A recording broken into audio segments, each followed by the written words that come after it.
Merci Arnaud, bonsoir à tous. Donc ce soir, on va vous présenter un webinaire sur le chauffage collectif et l'individualisation des frais de chauffage.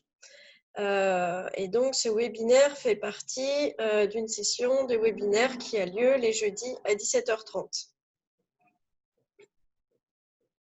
Tu peux changer la slide. Alors, ce webinaire est présenté par l'ALEC, l'Agence locale de l'énergie et du climat de la métropole marseillaise, qui regroupe le territoire de Marseille-Provence et le territoire du Pays d'Aubagne et de l'Étoile, et qui est également présenté par la Maison Énergie, Habitat et Climat, qui est le territoire donc, du Pays d'Aix et du Pays Salonnais. Donc, nous faisons partie du réseau FER. Et nos structures ont une mission de service public de la rénovation énergétique qui dispense des conseils neutres, gratuits et indépendants. Et entre autres, ont pour rôle des missions de conseil pour les particuliers, les copropriétés et les collectivités. Également l'animation d'ateliers thématiques dont fait partie le webinaire qu'on vous présente, et aussi l'animation d'un réseau de professionnels. Je peux changer Arnaud. Donc, le programme de ce webinaire va se dérouler en 2 temps. Donc, Thomas Vigneron va vous présenter le réseau de distribution et d'émission avec l'individualisation des frais de chauffage. Il va vous présenter l'approche réglementaire et l'approche technique. Dans un deuxième temps, Arnaud Husneau vous présentera la production et sa gestion, notamment avec les contrats d'exploitation et de maintenance, avec les principaux postes et types de marché et les principales clauses. Puis, il vous fera une présentation de comparaison des systèmes de chauffage. Voilà, donc je laisse la parole à Thomas.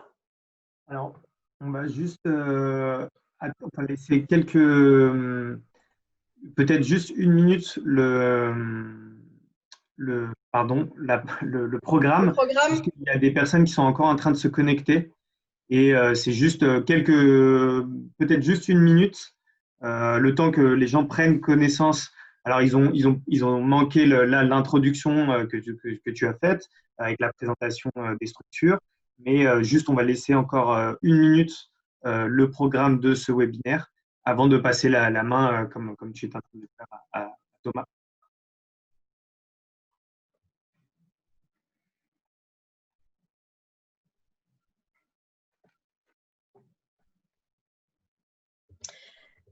Alors aussi pour vous préciser, si vous avez des questions, vous pouvez les indiquer dans le chat et on vous répondra à la fin de la présentation du programme.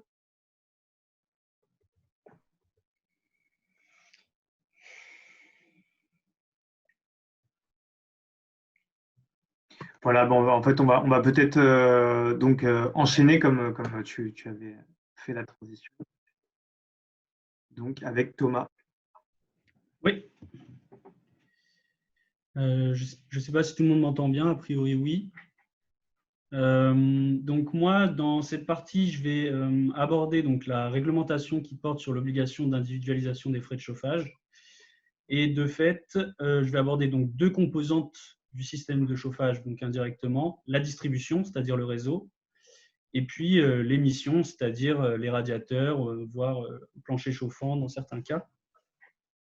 Et mon collègue Arnaud abordera dans un second temps les contrats de chauffage, qui portent plus sur la production. Donc, dans le cadre de l'individualisation des frais de chauffage, je vais aborder, on va dire, 3 points principaux: l'obligation réglementaire, les solutions techniques et les conditions d'exonération. Donc, tout d'abord, qui est concerné? Alors, avant de commencer, petite indication, les textes réglementaires d'où nous tirons les éléments que nous vous présentons sont systématiquement indiqués si vous souhaitez approfondir les éléments. Donc, qui est concerné par l'individualisation des frais de chauffage? Donc, cette individualisation, elle s'applique aux immeubles collectifs, c'est-à-dire qui possèdent au moins 2 locaux privatifs. Donc, un local privatif, c'est une pièce ou un ensemble de pièces qui sont réservées à l'usage exclusif d'une personne, physique ou morale, en chauffage collectif et à usage d'habitation total ou partiel, c'est-à-dire qu'il peut y avoir la présence éventuelle de locaux professionnels. Et donc, attention, donc cette obligation s'applique aux copropriétés, évidemment, donc au chauffage collectif, mais aussi aux immeubles où les lots appartiennent à un seul propriétaire, mais où les occupants diffèrent. Et parmi ces immeubles sont concernés uniquement ceux ayant une consommation de chauffage supérieure ou égale à 80 kWh par mètre carré de surface habitable. Et donc, si vous répondez aux points que je viens de préciser, vous êtes normalement concerné par l'individualisation des frais de chauffage. Alors, donc, en réalité, il existe des conditions d'exonération. Donc, vous n'êtes pas soumis à l'individualisation des frais de chauffage si, comme je l'ai déjà dit, la consommation de chauffage de votre copropriété est inférieure à 80 kWh par mètre carré de surface habitable par an, ou si la copropriété remplit des conditions d'exonération technique, et ou si la copropriété remplit des conditions d'exonération financière. Donc, les deux derniers points, je les détaillerai un peu plus tard dans la présentation. Mais l'exonération, de quelque type qu'elle soit, doit être justifiée par une note technique. Et c'est au syndicat des copropriétaires, donc représenté par son syndic et éventuellement assisté par le conseil syndical, à produire cette note. Donc, par exemple, dans le cas du seuil de 80 kWh par mètre carré de surface habitable, il faut le calculer en moyennant la consommation de chauffage des 3 dernières années et en la divisant par la surface habitable. La surface habitable étant une fois déduites les surfaces des murs, loggia, véranda, parties communes, cage d'escalier, etc.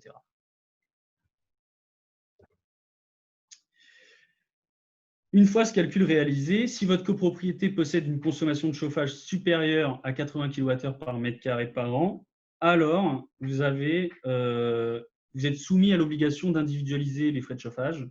Vous devez vous orienter dans un premier lieu vers l'installation de compteurs de chaleur. C'est un premier type d'outil de comptage en fait.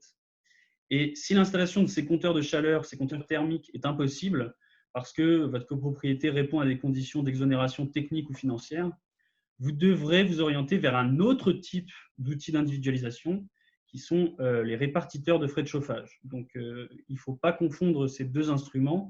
Ils sont très différents dans leur fonctionnement. Arnaud. Donc, comme je vous le disais, l'individualisation des frais de chauffage s'appuie sur deux types d'appareils de mesure. Vous avez à gauche le compteur de chaleur et à droite le répartiteur. Et comme je vous le disais juste avant, ce sont deux technologies différentes qui ne fonctionnent pas de la même manière et qui ne vont pas pouvoir être utilisées dans les mêmes conditions, notamment dans les mêmes configurations au niveau du réseau. Alors, je vais d'abord aborder donc, le compteur de chaleur. Donc, c'est le compteur thermique, donc c'est l'option à privilégier du point de vue légal d'abord, puisque c'est inscrit dans la loi noir sur blanc, c'est-à-dire que c'est le premier système dont il faut étudier la faisabilité, et aussi du point de vue fiabilité, puisque c'est un système qui permet un calcul très précis de la consommation du logement. Alors, de quoi il est constitué, ce compteur thermique? Il est constitué d'un débitmètre et de deux sondes, une qui mesure la température de l'eau de chauffage en entrée du logement et une qui la mesure en sortie du logement. Et donc, en comparant ces températures d'eau de chauffage en entrée et en sortie et en reliant cette différence de température au débit d'eau qui circule dans le logement, ça vous permet d'avoir des mesures très précises de la consommation d'énergie liée au chauffage. Alors, cependant, il n'est installable que dans certaines configurations de réseau. Donc, c'est ce que vous voyez sur l'image à droite. Donc, c'est ce qu'on appelle des réseaux horizontaux, c'est-à-dire lorsque le logement possède un réseau de chauffage unique et indépendant, c'est-à-dire une seule entrée et une seule sortie du réseau de chauffage par logement. Donc là, vous voyez sur le schéma, le compteur thermique, c'est le point noir sur le réseau. Il est souvent situé en entrée du logement, voire en gaine palière, selon les configurations. Et donc cette configuration, c'est à peu près 10% des logements existants. Alors, vous avez des conditions d'exonération technique. Alors, la loi exclut de cette obligation certaines typologies d'installations. Donc, comme je vous l'ai dit, c'est les copropriétés où il n'y a pas une boucle unique de chauffage par logement, donc plusieurs réseaux par logement, ce qui impliquerait d'avoir plusieurs compteurs, ce qui, financièrement parlant, ne serait pas rentable et poserait des problématiques, puisque généralement, les colonnes passent dans les logements. Ces colonnes étant déperditives, ça risquerait de fausser en fait les calculs. Également, une condition d'exonération, si le chauffage se fait par plancher chauffant, puisqu'on ne sait pas encore différencier ce qui chauffe le logement du dessus via le plancher et ce qui chauffe le logement du dessous via le plafond. Si l'installation est un réseau monotube monté en série, donc grosso modo, dans ce type d'installation, si vous fermez un radiateur, vous allez fermer aussi tous les radiateurs qui sont situés en aval. Donc, ce n'est pas possible d'individualiser. Et puis après, vous avez des installations très spécifiques, par exemple des radiateurs qui fonctionnent à la vapeur ou à ailette ou des ventiloconvecteurs. Voilà. Vous avez également une exonération financière. Celle-ci repose sur un calcul, donc c'est le coût global actualisé, CGA, qui va prendre en compte un certain nombre de coûts. Donc en l'occurrence, l'installation, l'entretien, la location des appareils d'individualisation, et puis l'installation des robinets thermostatiques lorsque ceux-ci sont absents. Et donc, pour établir ce calcul, il vous faudra évidemment des devis.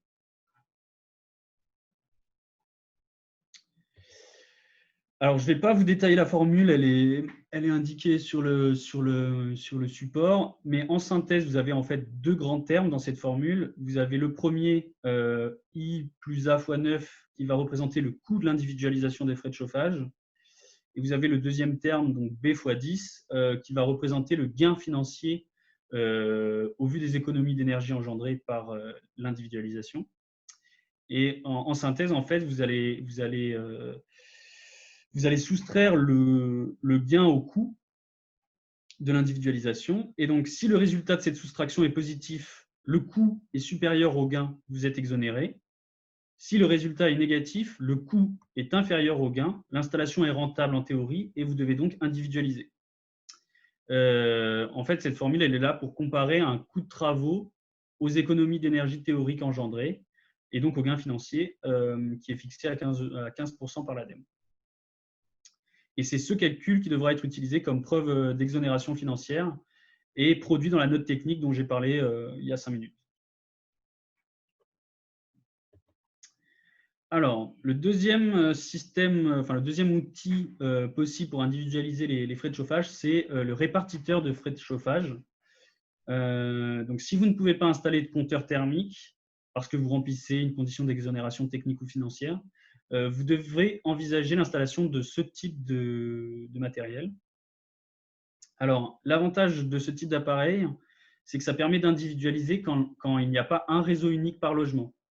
Donc, comme vous le voyez sur le schéma à droite, vous voyez sur le schéma qu'il y a 3 entrées entre guillemets par logement et 3 sorties puisqu'il y a 3 colonnes, une par radiateur. En tout cas, sur le schéma, c'est ce qu'on appelle un réseau en colonne montante. Et à l'inverse du compteur, le répartiteur se place directement sur le radiateur. Donc, en fait, vous avez un répartiteur par radiateur, à l'inverse du compteur où il y en a un par logement. Et donc, comment fonctionne ce répartiteur? Alors, contrairement au compteur qui, lui, va compter une consommation d'énergie, le répartiteur, il va comparer la température de surface du radiateur où il est installé à une température de référence.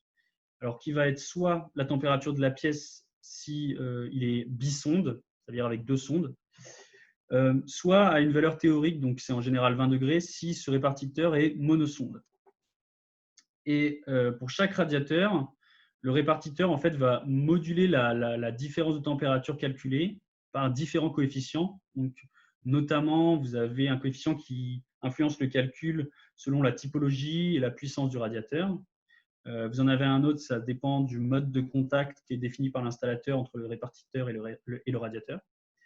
En tout cas, vous allez obtenir une valeur par radiateur et pour chaque logement, vous allez cumuler ces valeurs obtenues pour chaque radiateur et vous allez les rapporter aux valeurs totales obtenues sur l'immeuble.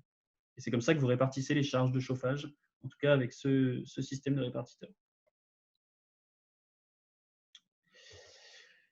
De même que pour le compteur, vous avez des conditions d'exonération, donc d'exonération technique. Donc, comme je vous l'ai dit, le répartiteur permet d'individualiser lorsque vous avez un réseau en colonne montante, c'est-à-dire, pour rappel, quand il n'y a pas une boucle unique de chauffage par appartement. Et autrement, ce sont les mêmes conditions d'exonération technique, c'est-à-dire plancher chauffant, installation monotube en série, radiateur fonctionnant à la vapeur ou à ailette, etc. Et pour l'exonération financière, c'est exactement la même démarche que celle utilisée pour le compteur thermique, c'est-à-dire même formule à appliquer, même coût, etc. Alors, voilà, donc un petit logigramme qui synthétise en fait la démarche et le cheminement à effectuer. Donc, la première question à vous poser, c'est de savoir si la consommation de chauffage est inférieure à 80 kWh par mètre carré par an. Si oui, ben dans ce cas, il n'y a pas d'obligation d'individualiser. Sinon, dans ce cas, vous vérifiez la possibilité d'installer des compteurs thermiques. Est-ce possible techniquement? Non. Ben, dans ce cas, vous étudiez la possibilité d'installer des répartiteurs. Et est-ce que c'est possible techniquement? Oui. Dans ce cas, est-ce que c'est rentable? Oui, vous installez les compteurs. Non, vous étudiez la possibilité d'installer des répartiteurs. Et vous faites exactement la même démarche avec les répartiteurs, en commençant par vérifier les critères d'exonération technique et ensuite éventuellement les critères d'exonération financiers. Et dans le cas où ni les compteurs thermiques ni les répartiteurs ne sont possibles techniquement et financièrement, vous devez normalement vous orienter vers d'autres systèmes qui ne sont pas encore définis par la loi à ce jour, en tout cas.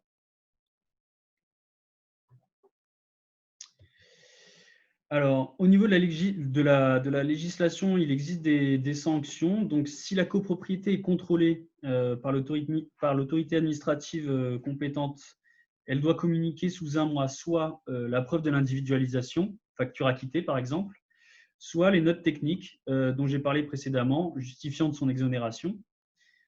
Si la copropriété est incapable de justifier l'un des deux points précédents, elle est mise en demeure de réaliser l'individualisation sous un certain délai.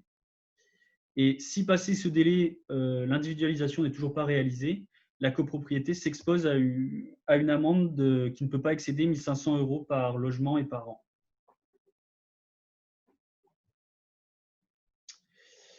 Alors, un petit focus sur les travaux préalables à l'individualisation. Donc, c'est un élément à ne pas oublier.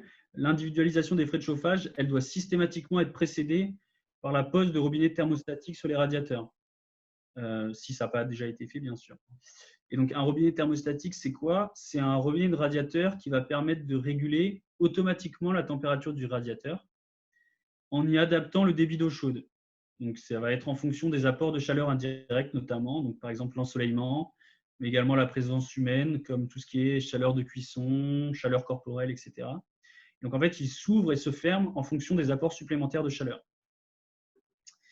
Des travaux qui ne sont pas obligatoires, mais qui sont vivement conseillés quand vous individualisez, et notamment quand vous installez des robinets thermostatiques, ça va être d'adapter votre réseau à la présence des robinets thermostatiques, donc par exemple des vannes à pression différentielle ou des pompes à vitesse variable, afin que le réseau puisse s'adapter à des fluctuations brutales de pression, puisque par exemple, vous avez une façade de votre copropriété qui est orientée plein est, le soleil se lève, vous avez les robinets thermostatiques des pièces en façade est qui vont tous se fermer d'un coup, puisque vous avez un apport de chaleur via le soleil sur ces pièces-là. Et ça provoque l'augmentation brutale de la pression dans le réseau. Et sans outillage adapté, ça peut occasionner des dégâts importants.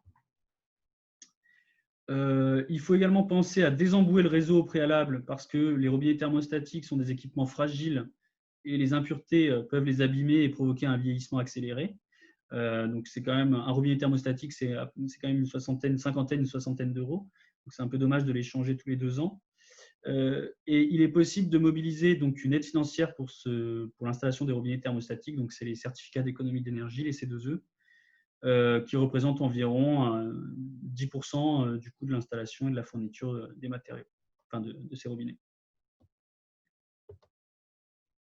Arnaud.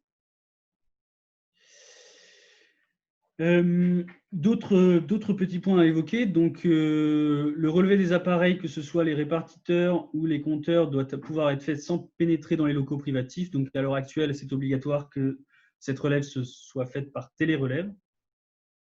L'individualisation des frais de chauffage ne s'applique qu'aux frais de combustible, c'est-à-dire que les coûts de travaux, de maintenance, d'entretien restent collectifs, c'est-à-dire répartis au tantième chauffage.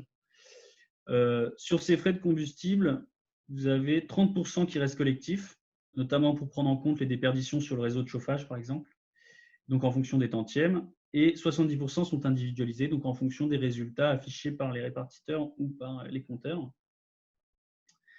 Et le vote en Assemblée générale de l'individualisation se fait à la majorité de l'article 25, c'est-à-dire la majorité absolue de tous les copropriétaires.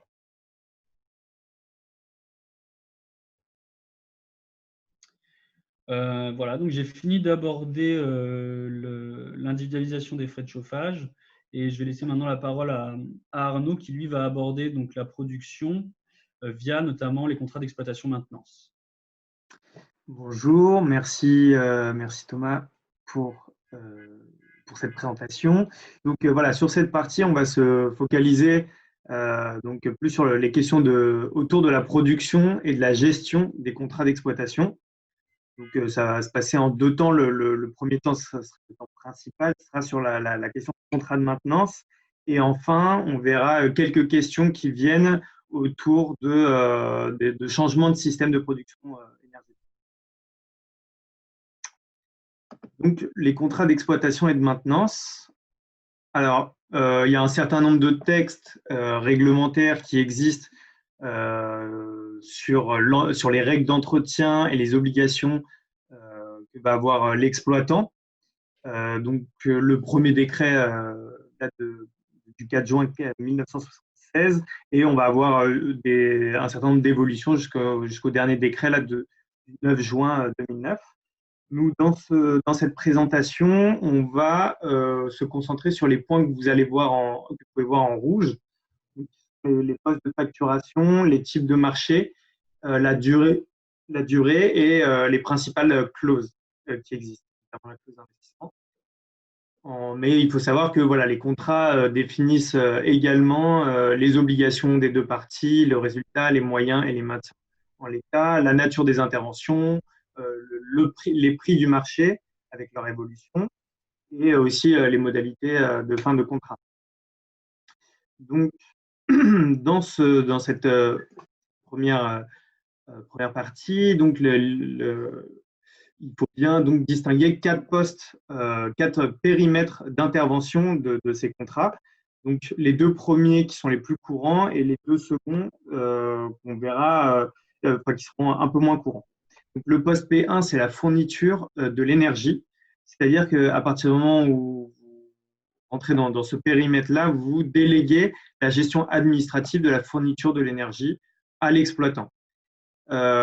Théoriquement, l'exploitant veillera à essayer de vous avoir des tarifs plus compétitifs via l'achat de l'énergie en grande quantité. Ensuite, il y a le second poste P2. Donc là, dans ce périmètre, c'est l'entretien courant et la conduite des installations. Donc ça, c'est le petit entretien. Là, on vous montre quelques exemples, le ramonage des chaudières, contrôle et nettoyage des pompes, les questions autour de la légionnelle. Donc ça, c'est le poste de base que vous allez retrouver dans tous les contrats d'exploitation et de maintenance. Ensuite, vous avez le poste P3, donc là qui est une garantie totale et renouvellement des matériels, qui va concerner le gros entretien. Donc c'est une garantie qui, une fois mise en place, permet de délimiter, d'anticiper un certain nombre de points en cas de casse ou de dommage d'usure plus important que le petit entretien. Ensuite, il y a le poste P4 qui est assez rare, que à l'ALEC et l'AMEC, on a rencontré assez rarement. C'est le financement des gros travaux de rénovation par l'exploitant via une forme de prêt et avec un remboursement des prestations de la prestation qui sera forfaitaire. Donc là, on a abordé d'abord les questions de périmètre. Ensuite, vous avez la question des marchés qui seront établis avec, entre la copropriété et l'exploitant. Donc, le premier marché, alors il faut savoir qu'il y a principalement 5 types de marchés. Le premier marché, il a la spécificité de prendre en compte que le périmètre P2 et P3, donc le petit entretien et éventuellement le gros entretien. Ensuite, les 4 autres marchés vont prendre en considération le fait que l'exploitant s'occupe de la fourniture aussi de l'énergie. Donc là, sur cette diapositive, d'ailleurs, on vous transmettra les supports à la suite de ces présentations. Dans cette diapositive, vous pouvez voir aussi la durée maximale qui est prévue dans ces contrats. Donc là, c'est des durées de 5 ans pour la première forme de marché.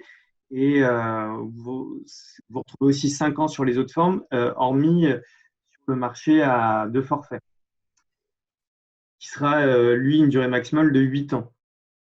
Ensuite, il y a la possibilité de rajouter un intéressement sur chacun de ces marchés. Et l'objectif, le but, en tout cas, étant de justement fixer des objectifs, aussi bien pour l'exploitant que pour les usagers, donc la copropriété, pour obtenir des meilleurs résultats et réduire ses factures énergétiques et réduire ses consommations énergétiques. Donc là, on va détailler brièvement les principaux types de marchés. Donc le premier, qui va concerner uniquement, en tout cas principalement le poste P2, c'est le plus basique et le moins coûteux. C'est celui qu'on retrouve dans la plupart des copropriétés, mais il faut faire attention à les questions de l'implication de l'exploitant, puisque c'est un engagement assez limité. Il a été constaté aussi que l'exploitant pouvait se désintéresser en quelque sorte de ses objectifs ou de ses obligations. Ensuite, vous avez le marché à forfait, qui est assez courant. Donc, c'est un coût forfaitaire déterminé à l'avance qui sera indépendant des consommations réelles ou des conditions climatiques. Donc là, le point de vigilance à apporter, c'est le fait d'avoir une bonne idée de ces consommations en amont, puisque c'est via ces informations-là que vous allez déterminer la facture énergétique. Ensuite, vous avez le marché de température. Donc là, le principe, c'est le même que le marché à forfait, c'est-à-dire que vous déterminez un coût forfaitaire à l'avance, sauf que dans ce cas-là, vous allez, le marché va être, on va considérer que ce sera un peu plus juste, puisqu'il va dépendre des conditions climatiques et des DJU qui auront été enregistrés au cours de l'année dans une station de météo de référence qui sera bien déterminée. Alors là, dans ce cas-là, on reste quand même avec des consommations qui ne sont pas réelles, celles de la copropriété. On est sur des consommations et une facturation qui dépend donc de la température des stations météo, relevées sur les stations météo. Ensuite, vous avez une 4e forme de marché. Donc ça, c'est le marché à compteur. Là, vous avez le principe, c'est que l'exploitant mesure directement la consommation réelle. Et dans ce format de marché, il y a donc une forme d'incitation du titulaire du contrat pour optimiser les rendements énergétiques de l'installation. De même qu'il y a une forme d'incitation des copropriétaires à consommer moins d'énergie puisqu'ils payent directement la consommation qui est relevée par l'exploitant. Ensuite, vous avez une dernière forme de contrat, donc là qu'on va retrouver plus dans les copropriétés qui ont leur source d'énergie qui est au fuel et donc qui en général fonctionne avec des livraisons dans des cuves de fuel. Donc là, c'est un marché pour les combustibles stockables tels que le fuel. En général, c'est un marché où il va y avoir des difficultés de comptage en amont. Donc, on va prendre plutôt ce type de marché. Donc, là, on a pu voir les types de marchés. Maintenant, ce qui est important, voire même indispensable dorénavant, c'est donc de bien s'assurer que la copropriété prenne en compte des clauses, notamment là, voilà les quelques-unes qu'on a présentées, donc notamment donc, la clause de répartition. Donc ça, c'était sur le poste P3, donc, qui était le poste qui était la question de garantie de renouvellement des équipements. Le but, c'est donc cette fois-ci de définir le partage du solde non utilisé à la fin du contrat. Voilà, vous pouvez définir le fait de, par exemple, donc il y a des recommandations qui ont été faites, hein, c'est à minima de répartir à 50-50 entre l'exploitant et la copropriété le solde de cette garantie qui a été réalisée. Enfin, le fonds qui a été réalisé via cette garantie, vous pouvez le répartir à minima à 50-50. Il y a d'autres indications en rentrant plus dans votre cas particulier, dans les détails. Voilà. Ensuite, vous avez une seconde clause qui est la clause de transparence. Celle-ci, elle implique d'avoir une liste exhaustive du matériel sous garantie et en dehors de la garantie du contrat P3. Elle implique aussi d'avoir un échéancier des travaux obligatoires avant la fin des contrats. Vous avez aussi le fait de définir le coût de la main-d'œuvre et les marges sur le matériel en amont du contrat. Ensuite, vous avez une troisième clause, là, qui est celle du rapport annuel d'exploitation. Ici, on incite la copropriété du coup, à faire un suivi de ses consommations et de l'exploitation. C'est-à-dire que vous allez avoir l'exploitant, lui, de toute façon, tient un carnet de chaufferie. Et là, vous allez, dans cette clause, l'obliger à réaliser un rapport et donc, sous-entendu, obliger le conseil syndical à consulter et à suivre l'ensemble des actions qui ont été menées au cours de l'année. Ensuite, vous avez une clause d'intéressement. Donc là, voilà, on l'a évoqué tout à l'heure, c'est fixer des objectifs de consommation avec un partage des résultats. Ensuite, vous avez deux autres clauses qui sont celles de clause de pénalité, c'est prévoir des amendes liées au non-respect des prestations du contrat par l'exploitant, et une clause d'évolutivité. Là, il s'agit de permettre plutôt que de remplacer un… Alors, il y a quelqu'un qui se reconnectait. Donc, plutôt que de remplacer un équipement à l'identique, l'objectif, c'est de pouvoir bénéficier des technologies qui auraient évolué lors du remplacement exactement.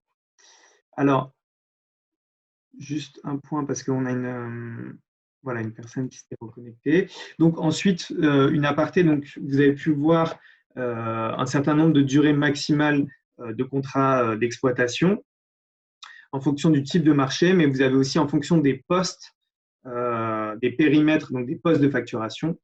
Vous pouvez avoir une évolution de la durée maximale, notamment si vous prenez donc le poste P3 et le poste P4. Là, vous pouvez avoir une durée maximale qui peut s'allonger à 16 ans.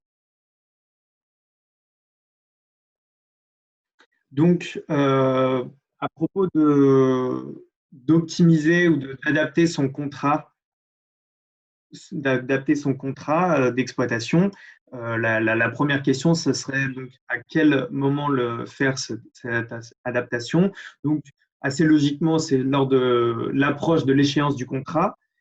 Sinon, vous avez d'autres configurations. Lorsque vous faites une rénovation énergétique globale, logiquement, vous réduisez vos besoins et donc c'est peut-être l'occasion de réévaluer vos contrats et les méthodes de calcul qui ont été appliquées. Il y a aussi dans la même mesure, lors d'une rénovation de la chaufferie et le changement d'énergie de chauffage, là, de la même manière, ça peut être l'occasion de revoir votre contrat. Ensuite, il y a un certain nombre de situations. Nous, on reçoit des copropriétés qui se posent des questions sur leur exploitation et donc qui parfois ont réalisé des études ou demandent à réaliser des études. Donc, suite, il y a une manière aussi, une étape pour changer ce contrat d'exploitation, c'est suite à une étude énergétique. Donc là, on vous détaille les 3 types d'études qui existent. La première, c'est un diagnostic des installations à un instant T. en prenant en compte aussi la gestion des contrats. Ensuite, vous avez le contrôle de l'exploitation, donc via une assistance à maîtrise d'ouvrage, donc une AMO. Sur une période déterminée, vous contractualisez avec un bureau d'études spécialisé pour contrôler votre exploitation. Ensuite, vous avez le fait de se baser aussi sur les préconisations qui auraient été faites lors d'un audit énergétique, notamment les audits énergétiques réglementaires. Donc ensuite, comment adapter le contrat? Donc la toute première étape, qui peut paraître assez logique, c'est donc de faire l'inventaire des ressources disponibles que vous avez. Donc la question, bien sûr, de collecter donc les contrats d'exploitation, le carnet de chaufferie, les rapports, si jamais cela existe par rapport aux clauses qu'on a évoquées précédemment, et également les études que vous aurez pu avoir réalisées précédemment. Il y a aussi le fait que le syndic ait pu contrôler la bonne application du contrat qui a été mis en place, donc impliquer en fait le syndic dans cette démarche. Et à partir de là, vous pouvez donc nous contacter. Ensuite, nous, suivant la difficulté, suivant l'exigence en fait de vos questions, on va vous orienter vers donc des professionnels qualifiés et référencés dans nos structures. Donc, c'est des qualifications nationales, hein. Les qualifications OPQI-BI pour les études. Donc là, on vous donne des exemples de qualifications qui sont exigées pour être un professionnel référencé. Et de la même manière, sur la partie droite du tableau, les qualifications Qualipat lorsqu'il s'agit de faire des travaux d'entretien ou de contractualiser de nouveau un contrat d'exploitation et de maintenance. Donc là, c'était cette première partie. Il s'agissait de parcourir les principales informations qui existent dans un contrat d'exploitation et de maintenance. Là, on va faire juste un petit focus sur la comparaison des systèmes de chauffage et notamment le fait qu'il existe un outil qui a été principalement développé à l'usage des appartements ou des maisons individuelles, mais qui peut aussi fonctionner pour les copropriétés. Donc là, le principe, c'est donc vous avez le lien thermix.org. Le principe, c'est donc un outil qui a été développé notamment par le réseau FER. Et le but étant de simuler des différents systèmes de chauffage, donc d'obtenir une courbe telle que vous pouvez le voir ici, qui va vous montrer l'évolution des coûts cumulés sur les 20 prochaines années. Elle va vous donner aussi des informations sur les bilans environnementaux lorsque ce sera un critère déterminant pour certaines copropriétés. Ce qu'il faut savoir, donc, c'est que quand vous faites une comparaison de systèmes de production énergétique, il ne s'agit pas de seulement visualiser l'investissement, mais plutôt ce que va représenter le coût global, c'est-à-dire le coût sur 20 ans. On considère que quand vous achetez un nouvel équipement, il va vous durer au moins une vingtaine d'années. Donc là-dessus, cet outil vous permet donc d'évaluer différents postes comme le coût de l'énergie, celui de l'investissement et celui de l'entretien. Là, il ne faut pas tenir compte de la réalité de cet histogramme. Enfin, c'est des valeurs qui ont été mises de manière complètement arbitraire. Vous allez avoir des postes où l'entretien va être beaucoup plus important, va représenter une part beaucoup plus importante, où par exemple même la production solaire pourra aussi prendre une part assez importante. Également. Parmi les paramètres, on vous a quand même montré le tableau de l'évolution des coûts de l'énergie, car comme vous pouvez le voir dans cet exemple, le coût de l'énergie prend une part assez considérable dans le coût global sur 20 ans. Et là, vous pouvez voir que quand vous choisissez d'investir dans un équipement, vous pourriez choisir une énergie à faible coût, mais ce qu'il faut prendre en compte, c'est son évolution aussi au fil et à mesure des années.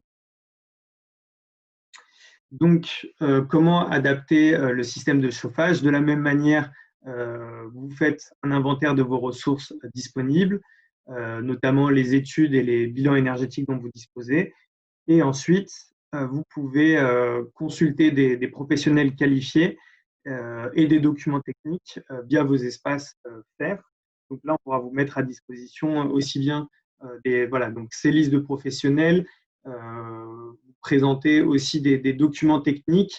Par exemple, dans le cas de changement d'une chaudière fuel vers une chaudière gaz, GRDF propose des aides financières, même spécialement sur les études de préfaisabilité, mais sous condition que le bureau d'études respecte un cahier des charges.